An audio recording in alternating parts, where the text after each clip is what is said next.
Like, I'm a bit of a sponge. So when I do my podcast, whenever I've like listened back to it or whatever, I notice that I sound more English because I'm with two English people. So like... Why are you doing the Chinese accent thing right now?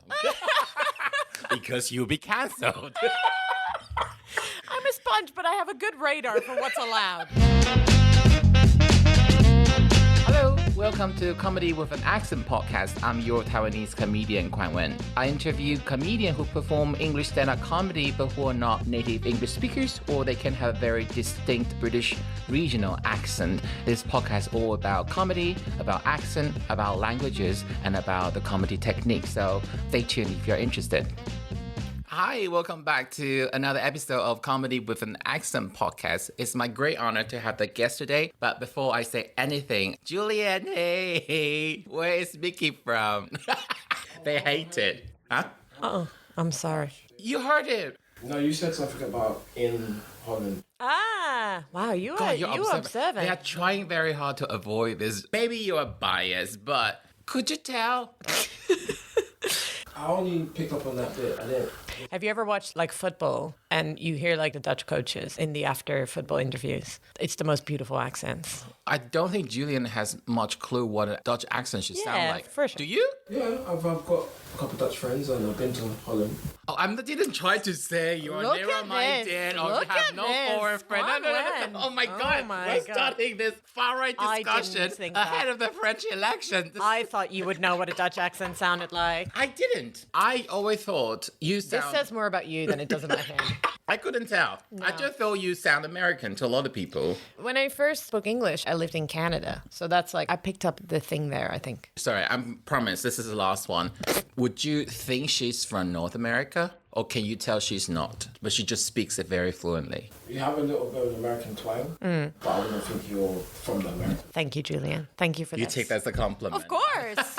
So you would just assume she is a European who speaks English very fluently. That's me. Okay, that's our guest today, Micky Overman. Yeah. You see, ever since I started the podcast, you're always someone I know I want to go to. But then I thought, should I?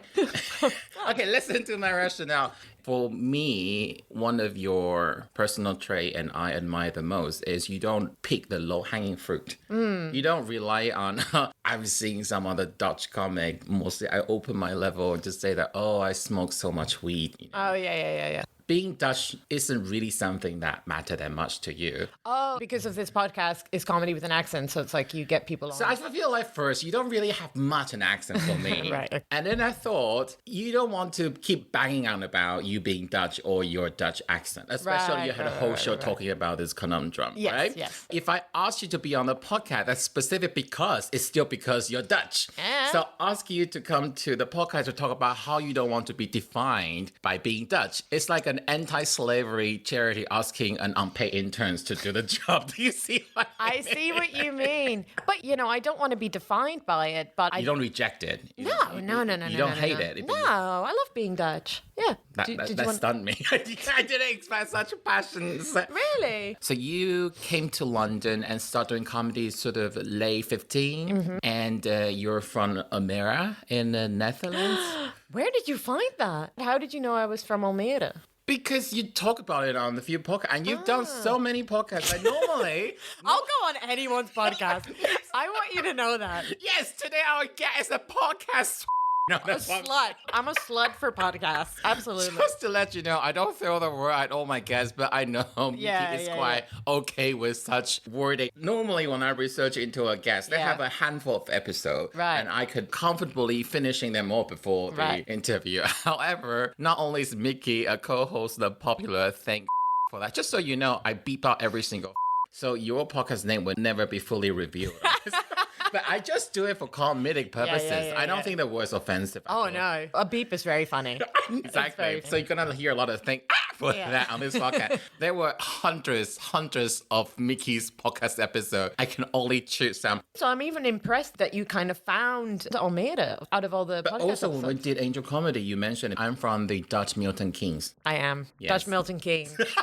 That's right. Although my UK listener is not actually over 50%, so it wouldn't make sense. It's just a new planned town. It's completely new. People think it's soulless, like it doesn't have an identity. There was an article one time in like the Dutch Guardian, they kind of were like, this is the worst city in the Netherlands. Like, they ranked them. So you're from the Netherlands. You moved to Canada. Yeah. Vancouver. Yeah. For love-ish. I fell in love there like an idiot. Oh, you fell not there. Yeah, But you went there to do the acting course. Yeah, to do the acting course. And yeah. you realized you don't want to become an actor. Yes, that's right. This is fun. And it's fun. And according to you, your visa ran out. Yes. They didn't want you to stay. No, According to you didn't have another skill to earn another visa. You came by the Nothing Netherlands. to add. Yeah. And you came to London to try to do stand-up comedy. Okay, so that's your life story. Yes. And you came to UK. You have two statements. I find it quite confusing. Okay. The first statement is, I used to live in Canada. This is where I get my accent from, right? Yeah. The other one is, I try to do a big reveal about me being Dutch, but people already know it, either because of my accent or because through me talking incessantly about it. The problem is, I don't think you have a Dutch accent. That's for me. That's my Right. journey. I never thought you had really a Dutch accent first. I don't know what a Dutch accent is supposed to sound like. And I Right. thought, no, Micky speaks almost quintessentially American English to me until I was having a chat with another comic, Joe Parsons. He then said, no, you can tell. Like, Micky speaks great English, but you can tell Yeah. she's Dutch. Yeah. But because Joe knows a bit about the Dutch language himself, yeah. so maybe he's not the best indication. I don't know. Like, I get it. It's funny because I had a video and I was talking about my accent or whatever I had a joke about. And then people underneath it were just writing what they thought it was. So there were people saying, oh, I thought she was English. I thought she was Irish. There were so many different. And then there were people who were like, obviously she's Dutch. Like, you can tell so easily. So I think you're in the majority of people. It's just, it's very confusing and everyone has a different idea of what If I try to roll back, because you're halfway through that, but if my staple question for my guest would be to Micky, do you think you have an accent? And you would say yes. Yes. And how would you describe your accent? As a beautiful mess. It's a bit too poetic. Do you and think? evasive. A beautiful mess. I also tried to write this joke, which was like, my accent is an amalgamation of all the men I've slept with. So it's like, they all got in there. Because of your comedic style, you know what I mean? We feel like your accent is like, how do you call it? A cauldron? A cauldron, yeah. A cauldron of jizz. Just jizz. Yo, you're molded for all the jizz. Just a cauldron of jizz. Isn't it ironic if I beep all the but not the jizz, though? Oh, keep all the jizz. There's no consistency. Yeah. So- It's family friendly, but it's got a lot of jizz.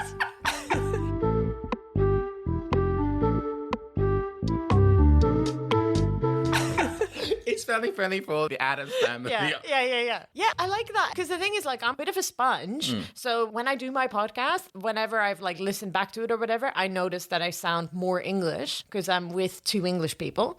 So, like... Why like, are you doing the Chinese accent thing right now? Because you'll be cancelled. I'm a sponge, but I have a good radar for what's allowed. Yeah. I could do it. Imagine. No. Challenge. Yeah. You put only that clip up, cancelled immediately. I do have that. So with Patrick, my boyfriend who's English, it gets more English. And then I used to have an Irish boyfriend, so it was more Irish then. So it does kind of like change where I am. If I talk to an Irish person, honestly, it's ridiculous. It goes so Irish. You're not one of those that start to do the Irish R's. Yeah. That's very I'm one of irritating those. for me. Yeah, it's horrible. But it's irritating for me because I'm not even trying to do it. But I can prove it because I was watching Micky's special, the latest special, just released on the 19th of June on YouTube. Great comedy show. Go watch it. I'll provide the link in the comment section. There was one term, you got a bit of twang, right? Yeah. But when you talk about tinnitus, you then pronounce it in a British way. Yeah. I think American called it tinnitus. Yes. Right. But it was funny because I did when I started that joke, but it wouldn't land. And then someone was like, it's pronounced tinnitus here. And obviously I gig, here in the UK. So I was like, oh, okay. So I So changed if it. you're chatting, you would have said tinnitus, or depending on who you think you're talking to. No, I say tinnitus now because I just have said it so much. But originally I think I would have said tinnitus. I didn't know it's because of, it's not like filtering, but it's comedy audience dependent. There was a joke I had where I said cemetery.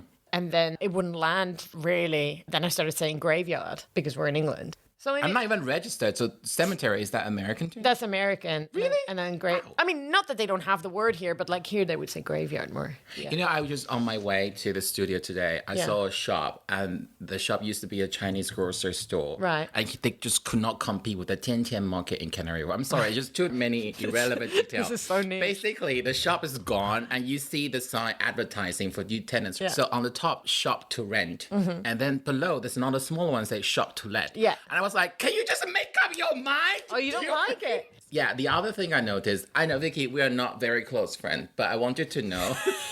No, but I'm just being, surely as a Dutch person, you can relate to that. Of course, but it's so funny to say because, with comedy, it's so funny. We are colleagues. Yeah, you see people all the time. Colleagues. Exactly. So you see people all the time, but it is so funny to be like, we are not friends. No, I'm caveating because the next thing I say, some people will find it very offensive. Oh, yeah, go ahead. So I'm going to say, put it on record. I think Micky speaks wonderful English. She speaks better English than me. Her accent is much lighter than mine, right? Thank you. But English is our second language. Yeah. And just to prove that when I was watching your special, there was one word I hesitated when you said it. You were talking about having babies, and it says, surely rationally having babies doesn't make sense. Yeah. It doesn't make sense environmentally. It doesn't make sense morally. And then you say vaginally. Yeah. But then I thought, isn't it vaginally? Oh, it is. The joke is vaginally. Oh, is it? Yeah, because it's like I'm saying it the same way as environmentally and morally. So the joke is like vaginally. So you mispronounce it on purpose? Yeah. Okay, so this is a wrong example of my original. Because the rhythm, you know how the rhythm goes like, otherwise the rhythm would be different? Yeah. Because then it would be morally, environmentally, vaginally. So that would be like a different morally, environmentally, vaginally. That sounds the same. Ah. So I mispronounced it on purpose, yeah. But you know what's funny? I have had this many times where like I will do something on purpose because, people mispronouncing words, it's a comedy tactic. Like Jordan Brooks, who is an amazing comic, he'll do that. He'll say words in a silly way and then people laugh. And I do get a lot of, people always think I didn't do it on purpose because they project onto you, you're foreign. So maybe you don't know. Oh shit, I'm the culprit today. I just did that to Micky. Because you know why? Because this happened to me all the time. And I got corrected by native speakers. So I'm very sensitive. I'm getting a bit of anxiety when it comes to a word of multiple syllables. Yeah. And never quite sure, like, am I pronouncing it correctly? Right. Sometimes there's then the difference between the American pronunciation and the British pronunciation makes it even trickier. But it didn't register that you did it on purpose. No, it never does. Yet I keep doing it. But that is very subtle, though. You're talking about yeah. the rhythm of comedy, and for a lot of comedy viewers, it's something that's a little bit niche for them to understand. Yeah, I'd say so. But I think a lot of those ones are feelings as well. You wouldn't quite know why it's funnier that way, but it's a feeling. You know what I mean? So you wouldn't be able to quantify why, but you would be like... It's like Nigella pronouncing microwave or microwave. Yeah, and we didn't know whether she did it on purpose, but extremely funny the way she did it. Of course. It's funny. Microwave? That's funny. And I think there's people who would think that I did it on purpose, and the joke's for them. The joke's not for you, Conwen.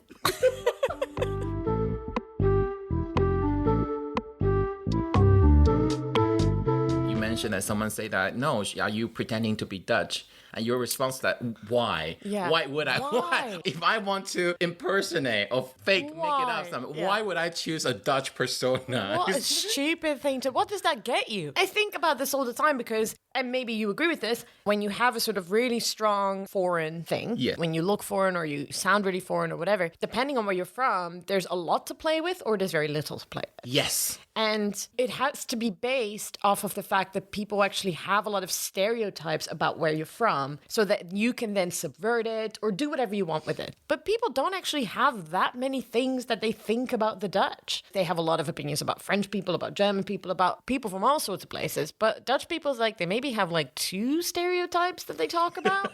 So if I chose it, there's nothing to do with that. There's not that much to do with being I agree, a Dutch although person. initially you would think that the English-speaking world doesn't have a lot of stuff to work with on people from Kazakhstan, but Borat obviously... Yeah, but But a lot of that is just based off of general assumptions around that area. Do you know what I mean? I just think if I was to choose one, I'd be like French or something. People have so many opinions about the French. There's so much you could do with that. Look at Tati McLeod. She has so many jokes about, she continues to find new jokes about the French because there just are many. I don't think I could have that, although some people actually do. There's a guy online who makes a lot of jokes about the Dutch. He actually does do it. So maybe it's just me. Maybe I just don't find it that interesting. No, but I agree with you. I think it's not that there isn't a lot from the Dutch culture to offer. It's that there's a gap. Yeah. Because those are not registered. Let's say about it's called Stroopwafel, is it? Stroopwafel. Did I pronounce it in a more German way? You did actually. I'm so sorry. I know. I shouldn't That's do your that. that's your Berlin days No, coming that back to shouldn't- haunt you.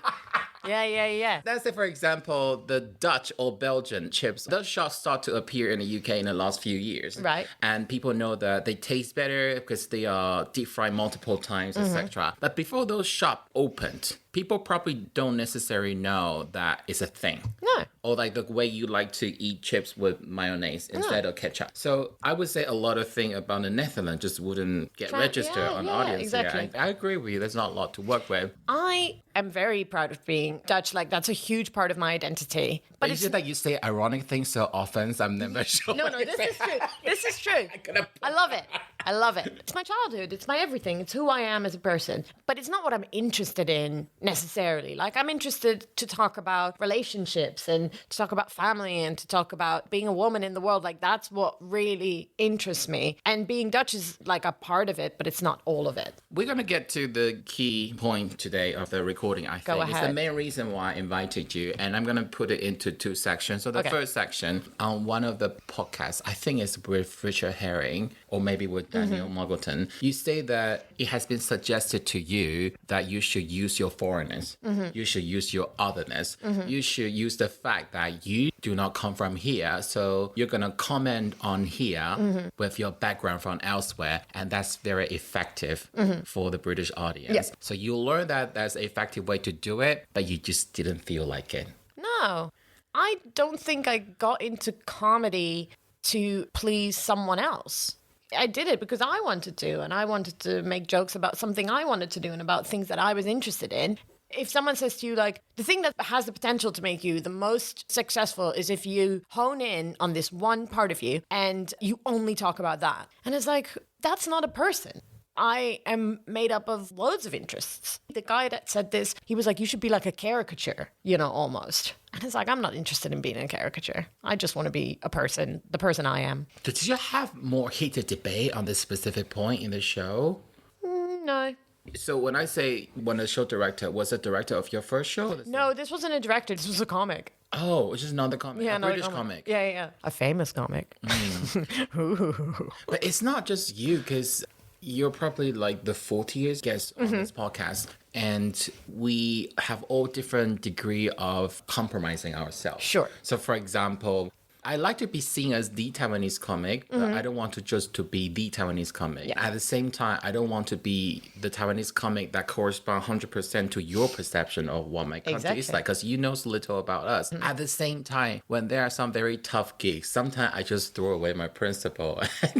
Oh, Just to I've done survive. that. Of course. Yeah, no. I'm not above that. Yeah, absolutely. And also earlier on, I just had more to say about, I had like a bunch of bits about being Dutch. And yeah, I use those for club gigs all the time. All the time. You still do. Because, like, when you're doing your own show, you have more leeway. People are coming to see you and they're interested in the whole of you. But when you go to do a club gig, they just want you to quickly tell them who you are so they can put you in a box. And of course, a big part of who I am is being Dutch. So I just say, like, I'm Dutch. And then I have a bunch of jokes about that. I mean, I like those jokes as well. Like, it's not like they're just very old. I'm going to dig further on this. You also say that you came to London because London is the capital of comedy in Europe, like English comedy. Yeah. But what you didn't foresee is that apart from London, you will have to go to all these out-of-town places and villages. Yeah. And there was one example you gave. The promoter told you, oh, the audience are nice. They just don't like women and they don't like foreigners. And that's you were right. like, but that's me. That's me. Yeah, that was so funny. It's like, who do you think you're talking to? That You were think... quite kind in your language. You say that when you do those gigs, you have to adjust. There are some sentiment you will feel.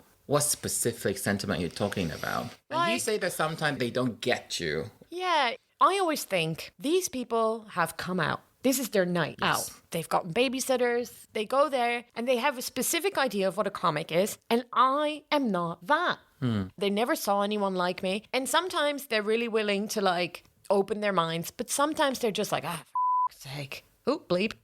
No, but specifically, is it the premises of your joke, or is when your joke rely on certain knowledge of multiculturalism? Can you elaborate a little bit on Like that? I will give you an example Okay. from my point of view. Okay. I have a whole joke based on having an acupuncture section. But in rare cases, I found that in some villages, that is just too remote for them. Because Right. in their life, they do not know us. You can imagine in London, you have those hipsters. They have all the Oriental stuff. But there are places here, they just do not know a single person that would ever try or even fancy having acupuncture, trying on their body. And for them, it's just something that was shut down. They're just like, I'm not interested in what you're going to talk about because I feel this is very alien to my world and I don't know enough about it. And the world just sounds so foreign itself. Yeah. Can't you just talk about drinking and having sex? And I'll tell you what, I actually have been finding it easier getting older. So I'm talking now about, I have jokes about marriage, how I'm not married, but I have jokes about marriage, or I have jokes about wanting children in my last show. And I actually find those gigs easier because there's a lot of parents there and there's people who've gotten married and stuff like that. Before, all I could talk about was my hot sex life. I was like, I find it difficult to relate to you because usually they're a bit older or whatever. But now I find it easier to relate to them. That's why I like talking about those topics anyway, because they're universal. oh, so you're saying it probably was also a bit of an age difference back then? I think so. I didn't realize at the time. You were a young 20-something millennial living in a big city, and they are boomers living in smaller towns. Yeah. But now I'm an old millennial, living an old life. Just crosswords and...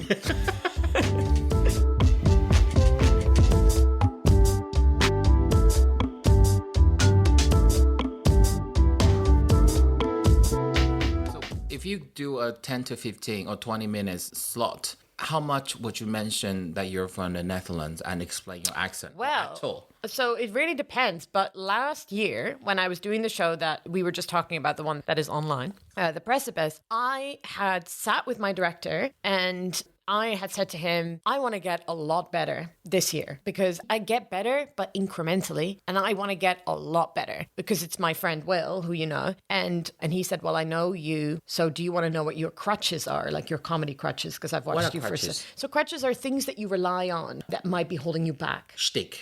Yeah.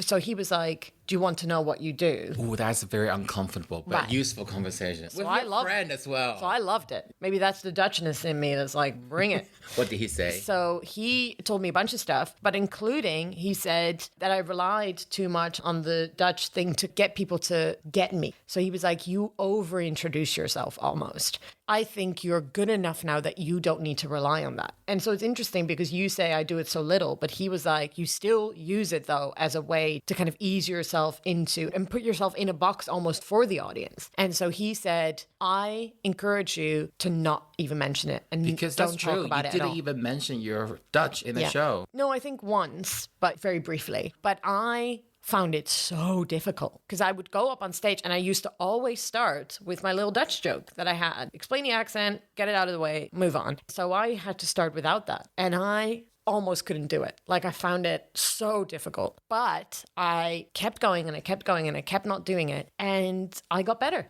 Because I feel liberating. Yeah, it was liberating. It was like, oh my God, this is amazing. Like, I am a full person. I can talk about it without having to be like, this is who I am. It's going to be okay. So that was great. Now, I still do it when I do club gigs, like I said, because you just need to quickly get people to understand who you are. But when I do long form or when I gig around London, I don't mention it often at all. Before last year's show, I would always start my shows with a little bit of Dutch, you know, just a little bit of, and I would have different jokes about it. And now my new show, you know, again, mentions it because it's part of who I am, but it's not at the beginning. Hold on. No, it's not at the beginning. But you know what's interesting is like people do wonder. I know they are sitting in the audience and they're like, what is that? Where is it from? But the idea is you're good enough that you're going to just be doing good comedy. So they're going to stop thinking about it. That's the idea, is like you're a good enough comic that you don't have to spend all your time on it. So you're relieved of the perception by the audience.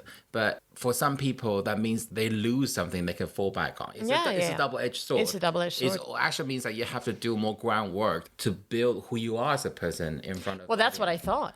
And then Will said, stop introducing yourself. Not just with the Dutch thing, but with everything. You're good enough. Stop laying the groundwork. You're saying that yourself would be slowly introduced or implied in every single joke? No, it's like show, not tell. Oh. You know, so... I don't actually. Please elaborate. So the way that who you are is coming through, you showing people who you are through your material. So if you have an observation, the way that your opinion is formed, that's how they understand who you are. They start slowly putting together who you are through you showing them through your material, through your observations, through your stories, instead of saying, this is who I am, this is who I am, this is who I am. I think it makes you a stronger comic. It's hard, but I think it makes you a stronger But that also comic. means that when you write the different joke, there has to be enough authenticity in it. Yes. Jokes for some people are just misdirection. Yeah, right, Sometimes right. jokes are just puns. There's no specific meaning No, to it that. has to be you. You have to try and get as close to your authentic self in your performance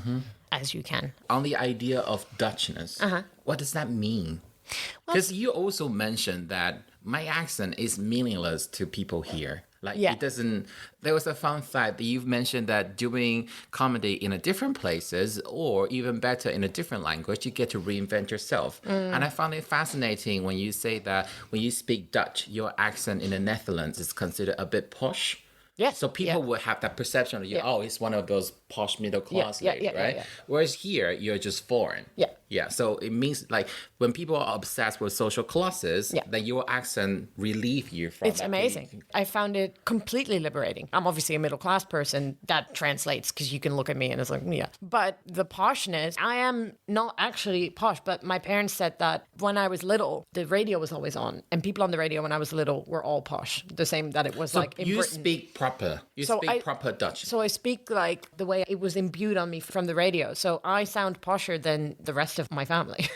So my accent is much posher than even a person from Almere should have. And the class system is not that big a deal there, but you still, it's kind of like ridiculed posh people back home. It's just kind of like, people were like, but here I don't have that. It's great. And you get to construct yourself one Lego brick after Yeah, and I another. feel like it's closer to who I actually am as a person, and I feel like it's closer to the true me than the posh accent that I have back home.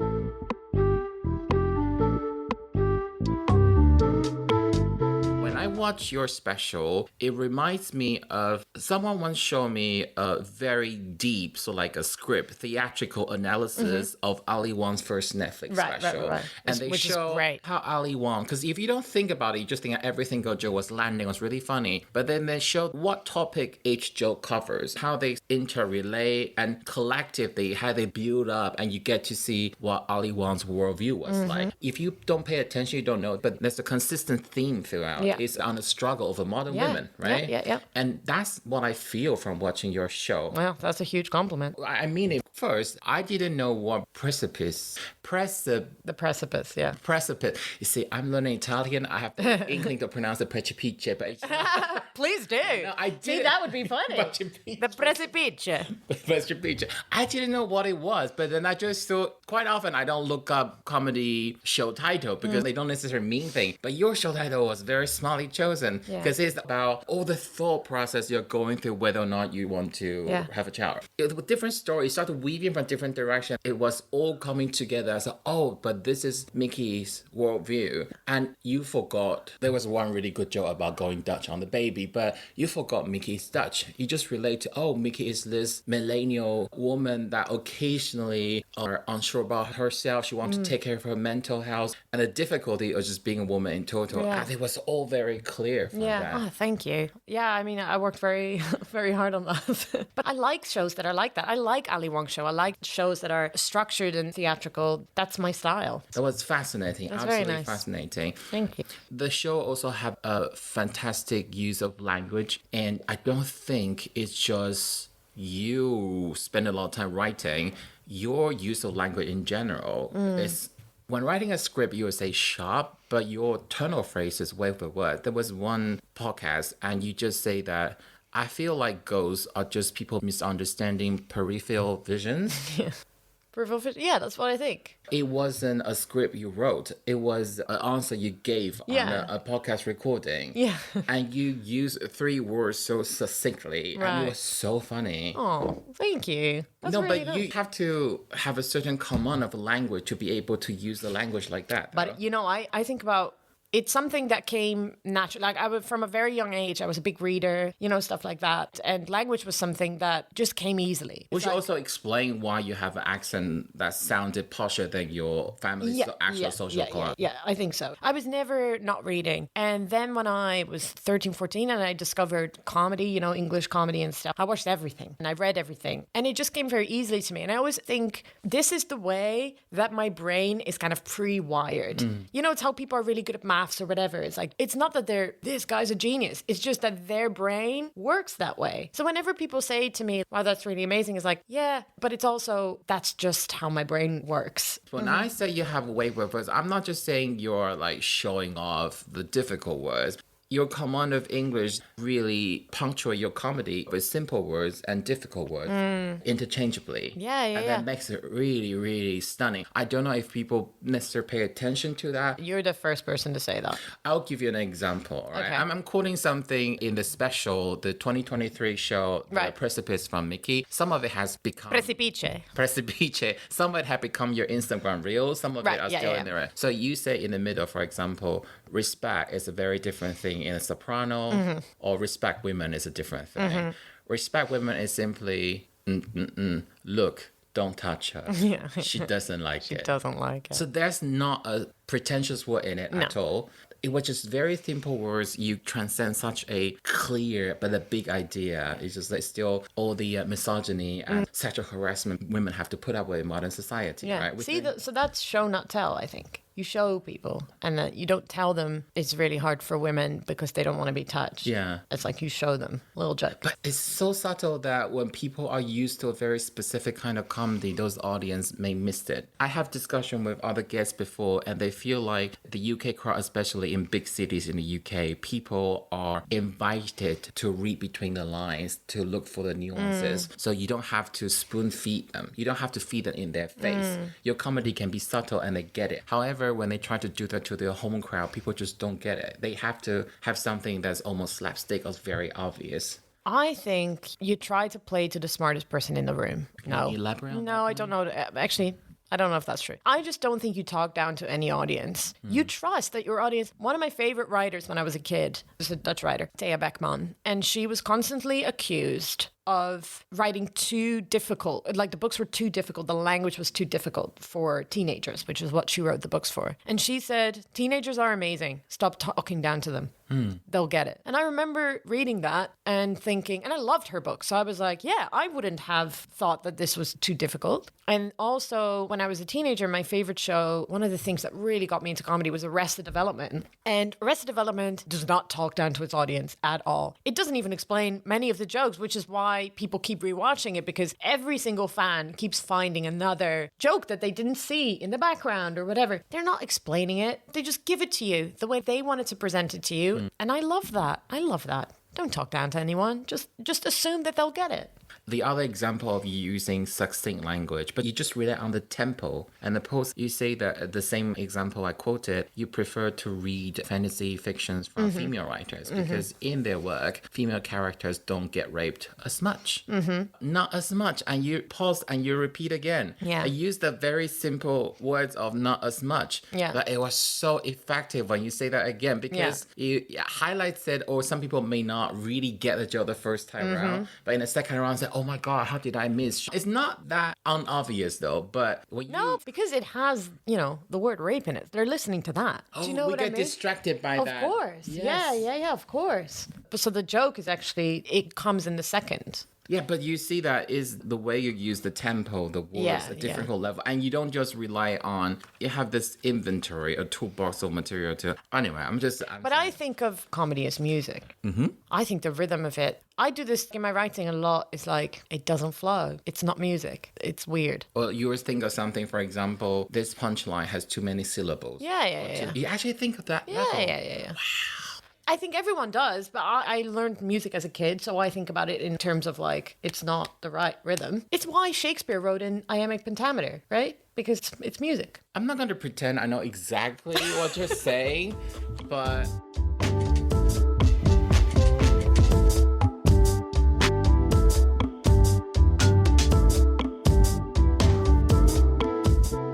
don't don't take yourself too seriously. No. You read a lot. You thought a lot about things. You provide partially commentary on culture, on the society. Yeah. But you don't behave in a way that some comedian we tend to see, they start to comment and they feel they are the successor of George Carlin. They are the savior, the philosopher. And you just go into a very silly, dumb mode. And you mentioned that you enjoy being dumb. Dumb is the best. I just, if you take yourself too seriously, if I said something on stage and I went, wow, like genuinely, not in an ironic way, but in a genuinely, I was like, that is so profound. Like, you must be so glad that you got to watch me say that. Like, how is that fun? It's way more fun to be like, I'm a stupid why jerk. do people do it? Because we do know people behaving like that, don't we? Come on.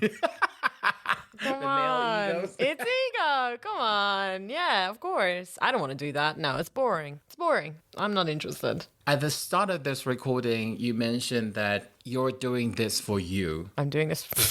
It's horrible to be quoted back. Yeah. But even though we know a lot of comedians are kind of insecure, we do this to seek the external validation. Well, of course, we didn't that's have. part of it. Part of it. Of course. Yeah, I want people to love me. Of course, all of those things. I have all of that. But I think there's a little part of me that's like, but I want you to love me for me. I don't want you to love me for someone else. So I still want all that love. I want all that validation and all that. But this is an example. Maybe you've heard me say this, but when I first started, my very first 10 gigs, I was so petrified on stage that I stood completely still. And I talked in a really deadpan voice. And I did all my jokes in that kind of deadpan way. People would come up to me and say, wow, that's so funny the way that you deliver your jokes and you don't even move and you're just standing there and you're just staring sternly into the audience. And I thought, that is not me. And it was going well. I won my first competition with that. And I was panicking because I was like, I can see how I will get on this road and this will be what I do. But this is not me. I'm silly. I'm a big goof and I move around a lot. I just stopped. Like I tried. I remember like at the Cavendish Arms, which is an open mic that we both have done in London. I remember trying very like deliberately loosen myself up and walk around on the stage. And I think if I had done the deadpan thing, I probably would have gotten where I am today quicker because it's a very understood way of doing comedy. I actually made it a lot harder for myself, but I think it was because I just wanted it to be me on stage and that wasn't me. Yeah. So that's, I hope, answers your question. It does. It's you had a quicker way, and probably you can make them love you a little bit more. Yeah. But that's the price you're not willing to make. It's like, I want you to love me, but I want you to love the closest possible, the real version of me. Yes. Yeah. Wow. What a perfect ending of this recording. Aw. I think anything more from this point would be an abomination, but we still have to do because... Oh, okay. Yeah, so Let's do an abomination. An abomination. So that show, that's a really good show, but it had to be burnt. It's now burning on YouTube. It's burning on YouTube for you all to see for free. Yes, I'll provide a link in the show descriptions. But Micky will do a different show this year in Edinburgh. Where can we find you? It's at Monkey Barrel? It's a Monkey Barrel the Tron every day, 5:50. Thank God you're not at the Hive. That really stinks. That Stinks. For anyone who's seen my last two shows that I did at the Hive, this room doesn't smell. It's a literal upgrade. It is a literal upgrade. Literally, that's what my agent said when he was like, you can do the Tron. And I was like, oh my God. And he was like, it doesn't smell. And I was like, ah. So yeah, I'm very excited about that. And it's called Hold On. And it's a picture of me hugging myself. Okay, today I invited a Dutch comic, but at the end, it doesn't really matter so much whether it's a Dutch comic. We're all just people. One. Yeah, but don't say it too much. Otherwise, this podcast shouldn't have. This is like No, but that's great. This is It's the raison d'être. No. But it's like nice. It's like we're all just people. We're living in a global world. You and I are not from here, yet we live here together. Yes. So you're highlighting just a lovely part of us. I hope so. I think so. And one thing I have to say is I remember I wanted to ask this question there, but I didn't because I found the answer I need. I remember you were doing some really funny sketches, for example, like a Jane Austen novel character. Pandemic, yeah. And I just thought, where have those gone? And it's because you say that by putting up bits of stand-up, it's more likely to attract people that want to come to your stand-up show. Yes, it's a very direct, clear, this is what I sell, you can buy this, you know? Yeah, but when I was preparing for this and I put all the information together and I thought Micky took, not would say a detour, but a long game Yes. But the payoff will also be bigger, like higher risk, higher return. That's what and I it want. kind of has, because your material is not so much about you being the Dutch caricature in the eyes of British audience. So now with social media, you can reach people outside the UK. Yeah. Your material transcends and is more effective. Yeah. Because if you're just trying to be what Dutch people are like in front of British people, then people in the Netherlands or in Germany or France are like, why is that relevant to us? Why is that funny? Yeah. But you're talking about something almost universal, and people can say, I can relate to that too. I I'm hope also so. a millennial. Such an Lovely. honor to have you today. Thank you for having me. Thank you. And it's been our guest, Micky Overman. We're going to go have lunch now. Bye. Yeah.